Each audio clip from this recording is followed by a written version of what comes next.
Hello student. तो आज की इस वीडियो में आज मैं कक्षा 9वीं वाले विद्यार्थियों को सामाजिक विज्ञान पढ़ाने वाला हूँ।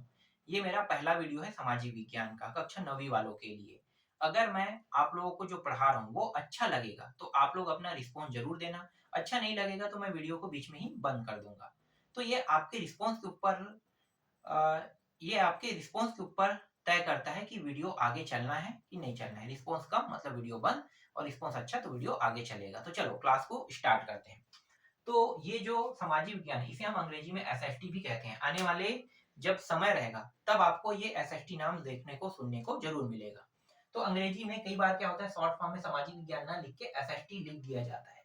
ये सामाजिक विज्ञान है जिसे हम अंग्रेजी में सोशल साइंस कहते हैं ना। तो एसएसटी अगर नाम आपको पढ़ने को मिलता है, देखने को मिलता है, तो आपको समझ जाना है कि ये सामाजिक विज्ञान ही है और अंग्रेजी में सोशल साइंस। तो सामाजिक विज्ञान के अध्याय 1 में मानचित्र और मानचित्र का अध्ययन दिया हुआ है। इसके अंदर जो पहला टॉपिक है जिसे हम कहते हैं दिशा। ये जो दिशा है ये है तो है क्या, तो पहले दिशा के बारे में जान लेते हैं। दिशा से हम लोग किस चीज के बारे में पता लगाते हैं, तो दिशा से हमेशा हम रास्ता पता लगाते हैं। रास्ता, है ना। दिशा से हमेशा हम लोग किस चीज का पता लगाते हैं, रास्ता। या किसी का घर है तो किस डायरेक्शन में है, घर, शहर, है ना। तो इन चीजों के बारे में दिशा से अनुमान लगाया जा सकता है। यहां तक कि कंट्री, ठीक है, यहां तक कि कंट्री मतलब देश, ठीक है, देश विदेश, ठीक है, तो देशों के बारे में भी दिशा से अनुमान लगाया जाता है। तो दिशा का उपयोग रास्ता पता करने में, घर के बारे में जानकारी पता करने में, मतलब घर किस दिशा में है, शहर किस दिशा में है, देश किस दिशा में है, इसके लिए दिशा का उपयोग किया जाता है। अब ये जो दिशा है इसका पता कैसे लगाते हैं कि ये कौन सा दिशा है, तो दिशा पता लगाने के कई तरीके हैं। एक तो है सूर्य और दूसरा ध्रुव तारा। तारा, सूर्य जो है वो हमेशा किस दिशा से उगता है, पूर्व से। तो जिस दिशा से सूर्य उग रहा है उस दिशा को पूर्व दिशा मान लिया गया है। और ध्रुव तारा का भी दिशा पूर्व दिशा ही है। मतलब ध्रुव तारा सूर्य के उदय के ही साइड में दिखाई देता है, इसलिए इसे भी पूर्व दिशा ही माना गया है। तो ध्रुव तारा की दिशा को पूर्व और सूर्य की दिशा को पूर्व माना गया है। लेकिन यहाँ पे एक प्रश्न निकल के आता है। प्रश्न क्या, अगर सूर्य ही ना उगे और ध्रुव तारा ही ना दिखाई दे तब आप कैसे बताओगे कि कौन सी दिशा है सूर्य का। बताओ, सूर्य के बारे में ही पूछ रहा है कि सूर्य का दिशा अभी कौन सा है और आपको पता ही नहीं है ना। आपको यही पता नहीं है कि सूर्य उगा है या नहीं। तो जब सूर्य उगा नहीं है, देखो सूर्य तो हर दिन उगता है, लेकिन जब बारिश होता है तो सूर्य जो है वो दिखाई नहीं देता। और बारिश के समय में बादली होने के कारण न सूर्य दिखाई देता है और न ही ध्रुव तारा दिखाई देगा। तब आप कैसे बताओगे कि इसकी दिशा क्या है, भाई इसकी दिशा भी तो बताना पड़ेगा। तो वैज्ञानिकों ने क्या किया है, कैंपस का निर्माण किया है। इसके लिए वैज्ञानिकों ने कैंपस का निर्माण किया है। और जो कैंपस है ना वो हमेशा नॉर्थ और साउथ मतलब उत्तर और दक्षिण दिशा को ही बताता है। ये कभी पूरब और पश्चिम दिशा के लिए कोई भी सुई नहीं बना इसमें ना। इसमें कभी भी पूरब और पश्चिम के लिए कोई सुई नहीं बना है, लेकिन नॉर्थ और साउथ के लिए यहाँ पे सुई बना हुआ है। तो ये नॉर्थ और साउथ बस को क्यों बताता है, ये पूरब और पश्चिम मतलब ईस्ट और वेस्ट के लिए क्यों नहीं बना है। हमें पता है कि कैंपस के ऊपर जब नॉर्थ है मतलब उत्तर है और नीचे दक्षिण है, तो ये जो डायरेक्शन है ये कौन सा होगा, ईस्ट होगा मतलब पूर्व। और ये वाला कौन सा होगा, ये वेस्ट होगा मतलब पश्चिम, ठीक है। तो ये जो दोनों है इसके लिए क्यों सुई नहीं बना है, सिर्फ इन दोनों के लिए क्यों सुई बना है। तो इसका जो उत्तर है वो मैं आपको चुंबक से दूंगा। एक यहाँ पे चुंबक ले लेते हैं। चुंबक के दो ध्रुव होते हैं हमेशा, एन और एस, दो ध्रुव होते हैं। जब वैज्ञानिकों ने दिशा सूचक यंत्र का निर्माण करने के बारे में सोचा तब उन्हें याद आया कि हम लोग दिशा सूचक यंत्र बना सकते हैं, लेकिन कैसे बनाएं। तो बनाने के समय उसे याद आया कि हमारे पास एक चुंबक है जो हमेशा उत्तर और दक्षिण ध्रुव को बताता है। मतलब उत्तरी दिशा और दक्षिणी दिशा को ये बताता है चुंबक ध्रुव। तो इसका परीक्षण करने के लिए वैज्ञानिकों ने इसे लटकाया एक रस्सी से। रस्सी से लटकाने के बाद वैज्ञानिकों ने देखा कि एक जो ध्रुव है वो हमेशा नॉर्थ को ही प्रदर्शित करता है और एक ध्रुव जो है वो हमेशा दक्षिण को ही प्रदर्शित मतलब साउथ को ही प्रदर्शित करता है। तो वैज्ञानिकों के मन में दिमाग आया, मतलब वैज्ञानिकों को इससे आइडिया मिला, दिमाग तो नहीं कहेंगे क्योंकि वैज्ञानिक के पास पहले ही दिमाग है। तो वैज्ञानिकों को आइडिया मिला कि ये नॉर्थ बताता है, ये साउथ बताता है, तो क्यों ना इसका उपयोग करके कैंपस बनाया जाए। तो वैज्ञानिकों ने कैंपस बनाया और कैंपस में ये जो नॉर्थ नॉर्थ और साउथ, तो नॉर्थ और साउथ के लिए यहाँ पे चुंबक लगा दिए। यहाँ पे ऊपर में टिप में रहता है चुंबक, ठीक है, जो एक नॉर्थ को बताता है और एक साउथ को बताता है। तो नॉर्थ और साउथ के माध्यम से वैज्ञानिकों ने दिशा सूचक यंत्र, इसे हम क्या कहते हैं, दिशा सूचक यंत्र, तो दिशा सूचक यंत्र का निर्माण किया। और ये जो दिशा सूचक यंत्र है जिसका उपयोग हम लोग आज भी करते हैं, ये सबसे बेहतर माना जाता है किसके मुकाबले, सूर्य के मुकाबले और आपके जो ध्रुव तारा है उसके मुकाबले। क्योंकि सूर्य जो है वो हमेशा हर समय नहीं दिखाई देगा, ना ही ध्रुव तारा दिखाई देगा। इसका कारण क्या है, बदली मौसम जब बदल जाता है तो आपको पता नहीं चलता है कि कब 12 बज गए हैं, कब 1 बज गया है, कब 2 बज गए हैं। पूरा दिन भर एक जैसा दिखाई देता है और आपको सूर्य जब दिखाई ही नहीं देगा तो आप सूर्य का अंदाजा कैसे लगाओगे कि ये किस दिशा की ओर है, अभी इसका रुख। तो इससे ये पता चलता है कि हम लोग सूर्य से तो एकदम परफेक्ट अंदाजा नहीं लगा सकते और न ही ध्रुव तारा से। हम लोग किससे परफेक्ट अंदाजा लगा सकते हैं, कैंपस से। तो कैंपस का निर्माण कैसे हुआ है ये पता चल गया।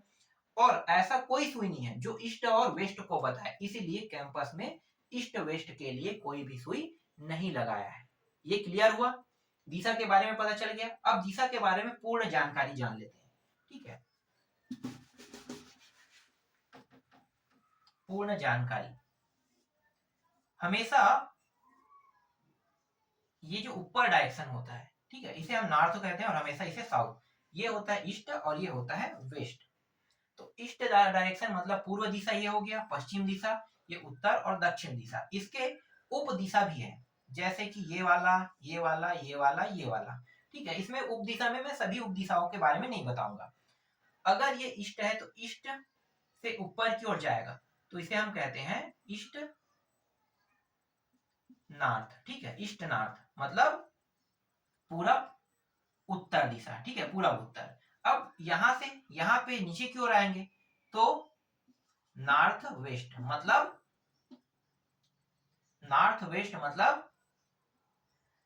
उत्तर पश्चिम दिशा, ठीक है। और फिर ये पश्चिम, ठीक है, वेस्ट ही लिख देता हूं, वेस्ट और साउथ। तो ये पश्चिम दिशा और दक्षिण दिशा, फिर ये दक्षिण दिशा और पूर्व दिशा। तो दक्षिण पूर्व दिशा इस तरीके से बोला जाता है, ठीक है, जिसे हम एस ई से प्रदर्शित करते हैं, ठीक है। इसके हिंदी नाम को भी मैं लिख देता हूं, पश्चिम और दक्षिण, ठीक है। पश्चिम दक्षिण दिशा ये होता है उत्तर पश्चिम और ये पूर्व उत्तर, ठीक है। तो ये डायरेक्शन है। तो इस तरीके से इनके छोटे छोटे और भी दिशाएं जो है वो यहाँ पे बन रहे हैं। जैसे दो दिशाओं को मिलाकर बन गया है ना, तो पूर्व उत्तर हो गया, जैसे दक्षिण पूर्व हो गया, पश्चिम दक्षिण हो गया और उत्तर पूर्व हो गया। तो ये था दिशा, जिनके बारे में मैंने आपको पूरी जानकारी दे दिया है। अब आते हैं मानचित्र पे।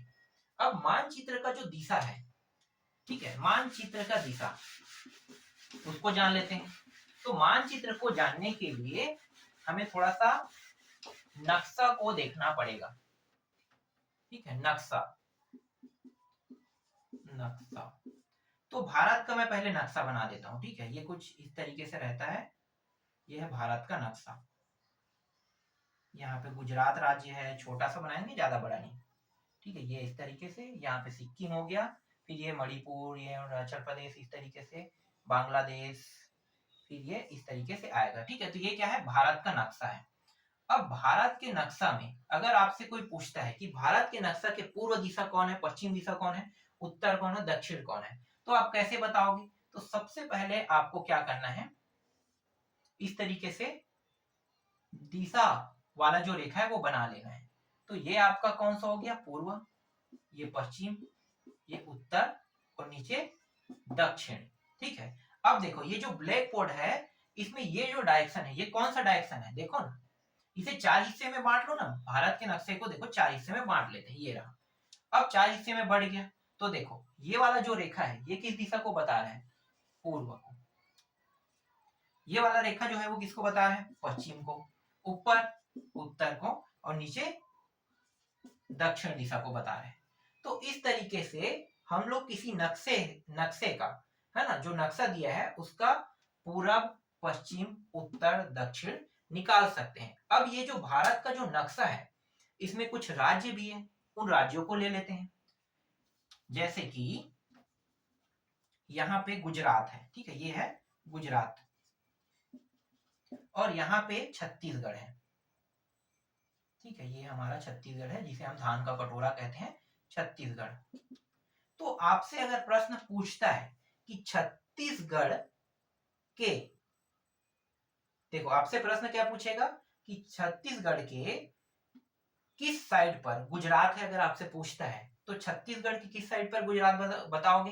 तो आपको यहां भी 4 डायरेक्शन कर लेना है। ये पूर्व हो गया, पश्चिम हो गया, उत्तर हो गया, दक्षिण हो गया। अब देखो पूरब दिशा तो इस साइड के बताया, इस साइड को बताएगा ना, पश्चिम दिशा इस साइड को, उत्तर ऊपर की ओर, नीचे को दक्षिण की ओर। तो जो गुजरात है वो छत्तीसगढ़ के किस डायरेक्शन की ओर है, पश्चिम, मतलब गुजरात जो है वो पश्चिम दिशा की ओर है। तो उत्तर क्या लोगे, छत्तीसगढ़ के पश्चिम दिशा में गुजरात है। क्लियर हुआ। अब यहाँ पे कश्मीर है, ठीक है, कश्मीर। तो कश्मीर को ले लेते हैं, जम्मू कश्मीर के बारे में पूछता है, जे के, है ना, जम्मू कश्मीर, जे एंड के हम लोग इस तरीके से लिख देते हैं। तो इस बार पूछ रहा है कि छत्तीसगढ़ के किस दिशा में, छत्तीसगढ़ से मतलब छत्तीसगढ़ जो है इसके किस दिशा की ओर कौन है, जम्मू कश्मीर। तो छत्तीसगढ़ की हमें दिशा देखना है। तो देखो ये तिरछा जा रहा है ना, ऐसा जा रहा है, तो ये क्या है, उत्तर पश्चिम। ठीक है, तो ये ऐसा जाएगा तो ऊपर करोगे तो क्या आ जाएगा, उत्तर पश्चिम। तो ये उत्तर पश्चिम दिशा में है। तो छत्तीसगढ़ के उत्तर पश्चिम दिशा में जम्मू एंड कश्मीर है। क्लियर। अगर छत्तीसगढ़ के उत्तर की ओर जाते हैं तो यहाँ पे देखो ये क्या है, नेपाल राज्य, नेपाल देश है। ठीक है, दूसरे देश को देख रहे हैं, नेपाल। तो नेपाल देश के बारे में अगर आपसे पूछता है कि नेपाल देश छत्तीसगढ़ के किस दिशा की ओर है, तो ऊपर कौन सा दिशा है, उत्तर। तो ये इसका जवाब क्या आएगा, उत्तर आ जाएगा। ये है बांग्लादेश। ठीक है, बांग्लादेश। बांग्लादेश के बारे में पूछता है कि छत्तीसगढ़ के किस दिशा में बांग्लादेश है। तो कौन सा दिशा है, देखो ना, ये छत्तीसगढ़ है, इसके 4 खंड किए, तो एक खंड किधर जा रहा है, इधर जा रहा है। तो बांग्लादेश किस दिशा में हुआ, बांग्लादेश पूर्व दिशा में हुआ। समझ में आ गया। अब इन सभी को मिटा देते हैं। ठीक है, इन सभी को मिटा देते हैं। अब मिटाने के बाद देखो राज्यों के बारे में थोड़ा सा देखते हैं। ये मिटा दिए छत्तीसगढ़ को। ठीक है, अब दूसरे कंट्री को देखते हैं। जैसे कि यहाँ पे क्या है, पाकिस्तान, पाकिस्तान है। ठीक है, नेपाल है, ये कौन सा है, भूटान है, नेपाल भूटान। यहाँ पे नीचे में श्रीलंका, ये और नीचे में होता, मैं यहाँ पे दिखाई नहीं देगा इसलिए मैं यहाँ पे लिख देता हूँ ना, श्रीलंका। ठीक है, ये देश है। तो अब इस बार प्रश्न जो है वो भारत देश के किस दिशा में, पाकिस्तान अगर पूछेगा तो इसका आपको 4 डायरेक्शन तो करना ही है इस तरीके से। ठीक है, 4 डायरेक्शन करेंगे। तो भारत देश के अगर ध्यान से देखा जाए तो भारत देश के हम लोग इसे हमेशा पश्चिम कहते हैं। तो पश्चिम बस तो नहीं होगा ना, यहाँ पे ये क्या हो गया, ये उत्तर है ना, ये पश्चिम, ये पूरब और नीचे दक्षिण। तो उत्तर पश्चिम क्या आएगा, उत्तर पश्चिम। उत्तर पश्चिम दिशा में पाकिस्तान है। बांग्लादेश भारत देश के किस दिशा में है पूछता है, तो डायरेक्ट देखो ये रेखा बीचों बीच से जा रहा है, मतलब पूर्व दिशा में। अगर आपसे पूछता है कि भारत देश के किस दिशा में नेपाल है, तो नेपाल देखो ये जा रहा है, तो पूरब उत्तर, उत्तर पूर्व या पूरब उत्तर दोनों लिख सकते हो ना, क्योंकि ये दोनों के बीच में है। तो उत्तर पूर्व भी लिख सकते हो। ठीक है, उत्तर पूर्व या पूर्व उत्तर। भूटान को भी वैसे लिख सकते हो, उत्तर पूर्व दिशा में ही है। तो उत्तर पूर्व दिशा में नेपाल भी है, भूटान भी है। अब चाइना के बारे में पूछेगा तो चाइना भैया ये बड़ा देश है और है ना, तो ये भी उत्तर पूर्व दिशा में ही भारत के आ रहे हैं। तो इस तरीके से आप बता सकते हो। फिर श्रीलंका, श्रीलंका को अगर देखते हैं तो दक्षिण दिशा में है, नीचे क्या है दक्षिण दिशा है, तो दक्षिण दिशा अगर ये रेखा से इस पार आ रहा है तो दक्षिण लेंगे, रेखा के ज्यादा उस पार जाएगा तो आपको क्या बताना है कि दक्षिण पूर्व दिशा में है, दक्षिण पूर्व दिशा में। तो इस तरीके से हम लोग कैंपस के माध्यम से किसी भी दिशा का अंदाजा लगा सकते हैं। और दिशा हमेशा एक ब्लैक बोर्ड में अगर बताना है या फिर नक्शा में बताना है ना, नक्शा या ब्लैक बोर्ड में बताना है तो आपको हमेशा इस साइड को, ये कौन सा साइड देखो, ये बायां भाग है, ये दायां हाथ, ये ऊपर होता है और नीचे ये होता है, ठीक है। तो जो दायां साइड है देखो, दायां साइड हमेशा पूर्व रहेगा, बायां साइड पश्चिम, उत्तर ऊपर की ओर और दक्षिण हमेशा नीचे की ओर रहता है। तो इसके माध्यम से हम किसी भी देश के दिशा के बारे में बता सकते हैं कि कौन सा कंट्री, कौन सा देश किस दिशा में है। आपको करना क्या है, जैसे मैंने यहाँ पे किया है वैसे ही करना है। अब इससे संबंधित जितने भी प्रश्न आपके बुक में दिए होंगे ना, उनको देखना हल करके। जैसा मैंने बताया अगर वैसा ही आप लोग बनाओगे तो इससे संबंधित कुछ प्रश्न दिए हुए होंगे, वो भी आपसे बन जाएगा। हालांकि प्रश्न तो दिया ही नहीं होगा क्योंकि मैंने यहाँ पे पूरा टॉपिक ले लिया है और मैंने बता दिया कि दिशा कैसे निकाला जाता है, कैसे दिशा बना है, कैसे हम दिशा का पता लगा सकते हैं, है ना। तो हर चीजों के बारे में यहाँ पे मैंने दिशा और नक्शा से समझा दिया है। अब एक मेन और टॉपिक आता है, पहले से मिटा देते हैं, वो है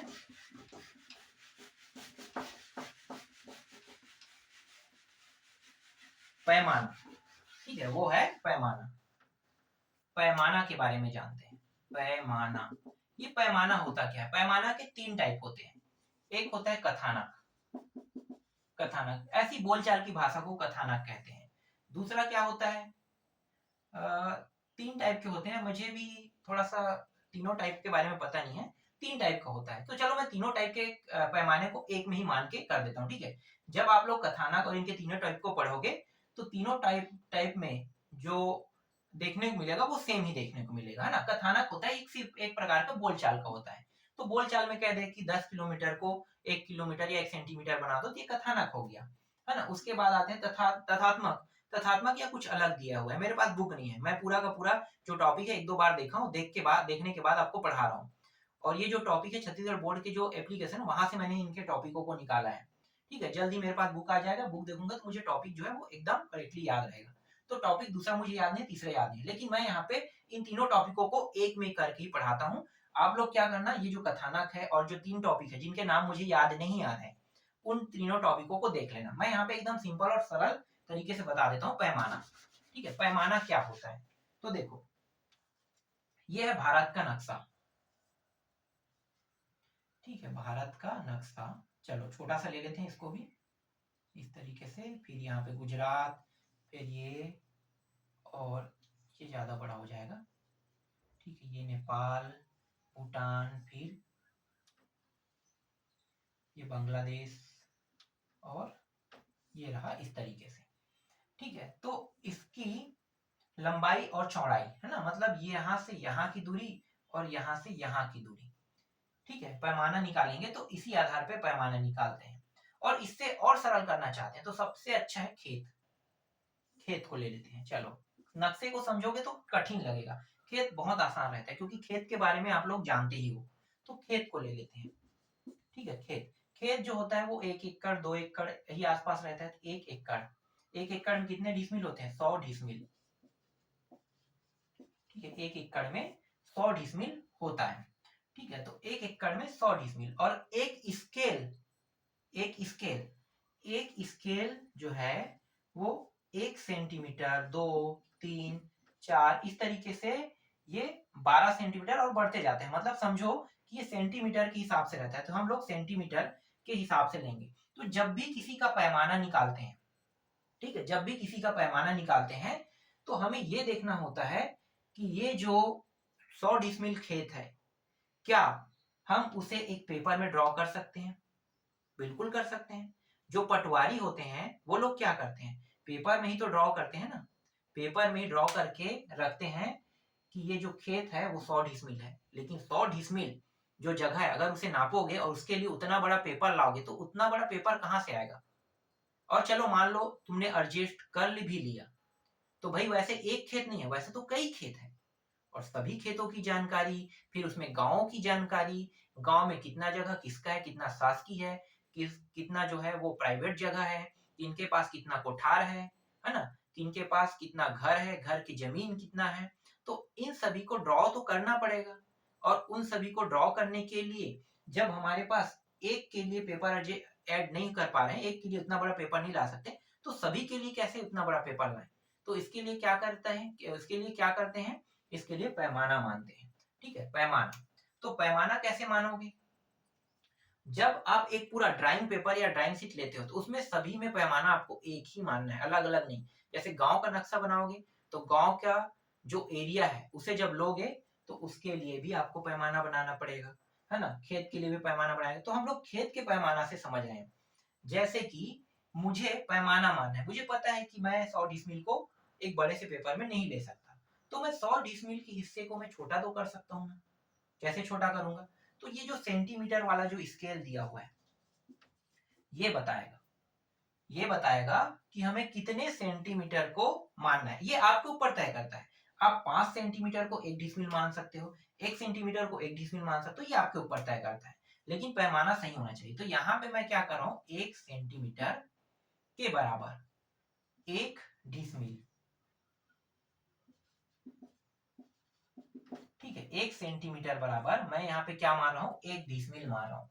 तो मैं जब भी 1 सेंटीमीटर ड्रॉ करूंगा तो उसका मतलब क्या होगा, 1 सेंटीमीटर। अगर मैं 100 सेंटीमीटर ड्रॉ करता हूँ, 100 सेंटीमीटर, है ना, तो ये 100 सेंटीमीटर ड्रॉ हो गया, इसका मतलब क्या हो गया, 100 डिसमिल बन गया।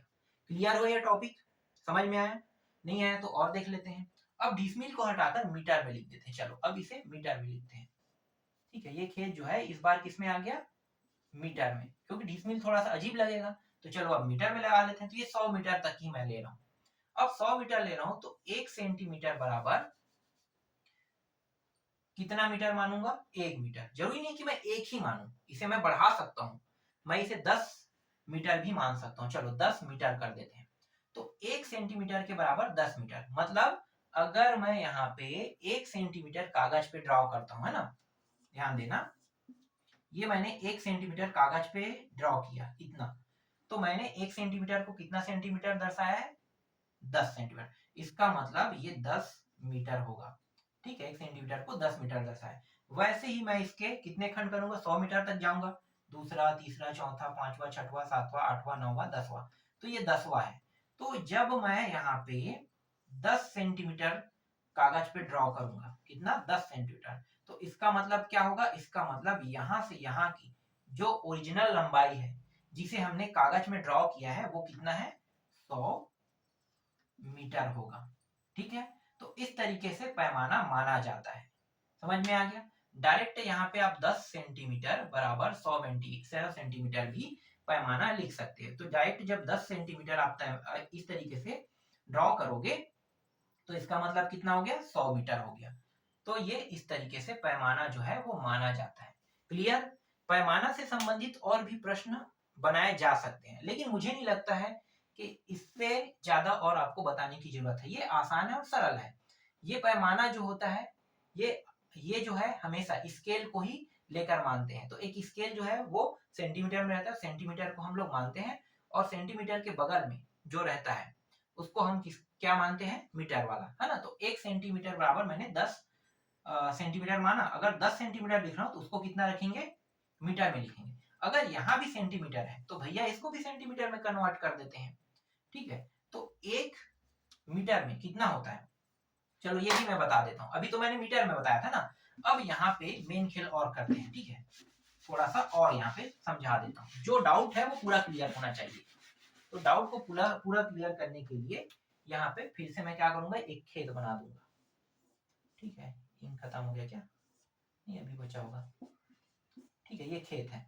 ठीक है, ये खेत वही 100 मीटर का ही है, चलो उसी को ले लेते हैं और नहीं बदलेंगे। ठीक है, 100 मीटर वाला खेत है। अब पैमाना रखेंगे। ठीक है, तो पैमाना मैं यहाँ पे रख रहा हूँ 1 सेंटीमीटर। ठीक है, 1 सेंटीमीटर। 1 सेंटीमीटर को सेंटीमीटर के बराबर सेंटीमीटर रखते हैं। तो आप लोगों को पता होना चाहिए कि 1 मीटर बराबर कितना होता है, 1000 सेंटीमीटर होता है ना। 1 सेंटीमीटर बराबर 1000 सेंटीमीटर। तो इसको अगर मैं मीटर में ना लिख के मैं क्या लिखूंगा, सेंटीमीटर बराबर सेंटीमीटर। तो यहाँ पे मैं कितना लिखूंगा, 1 सेंटीमीटर मान रहा हूं, तो इसको मैं 1000 सेंटीमीटर लिखूंगा। मतलब 1 सेंटीमीटर मैं कागज पे इस पे ड्रॉ करूंगा, 1 सेंटीमीटर। ठीक है, तो 1 सेंटीमीटर ड्रॉ करूंगा, इसका मतलब क्या होगा, रियल में 1000 सेंटीमीटर होगा। ठीक है, मतलब 1000 सेंटीमीटर का मतलब, सॉरी यार 1000 तो नहीं होता है ना, 100 सेंटीमीटर होता है। तो 100 सेंटीमीटर का कितना होता है, हाँ ठीक है, गलत बोल दिया था मैं। ठीक है, 100 सेंटीमीटर का होता है। मतलब 1 सेंटीमीटर ड्रॉ करूंगा तो कितना होगा, 100 सेंटीमीटर होगा। क्लियर, 1 सेंटीमीटर बराबर 100 सेंटीमीटर।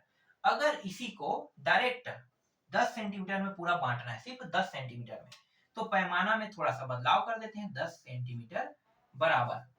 ठीक है, तो 10 सेंटीमीटर, तो 1 सेंटीमीटर बराबर कितना होता है, 100 मीटर। तो भाई 100 मीटर बराबर कितना होगा, 100 मीटर बराबर 10,000 सेंटीमीटर होगा। होगा ना, इकाई दहाई सैकड़ा हजार 10,000, तो 10,000 यहाँ पे सेंटीमीटर लिख लेते हैं। तो इस तरीके से पैमाना जो है वो निकाला जाता है। पैमाना से संबंधित अगर थोड़ा भी डाउट होगा तो आप लोग कमेंट करके पूछ सकते हो। यहाँ पे मैंने 2-3 तरीकों से समझाया है आप लोगों को। जैसे कि यहाँ पे मैंने सेंटीमीटर, इसको भी सेंटीमीटर में, मीटर था तो सेंटीमीटर और मीटर में भी मैंने रख के दिखा दिया है। तो ऐसा तो बिल्कुल भी नहीं होगा ना कि ये जो सेंटीमीटर है और मीटर है तो इसमें कंफ्यूजन हो सकता है। अगर होगा तो आने वाले और भी वीडियो में मैं इसे पूरी तरीके से क्लियर कर दूंगा। तो आज की वीडियो में बस इतना ही। बचा हुआ टॉपिक जब आप लोग अच्छा रिस्पॉन्स दोगे तो मैं नेक्स्ट वीडियो में आपको आगे के टॉपिकों को पढ़ा दूंगा।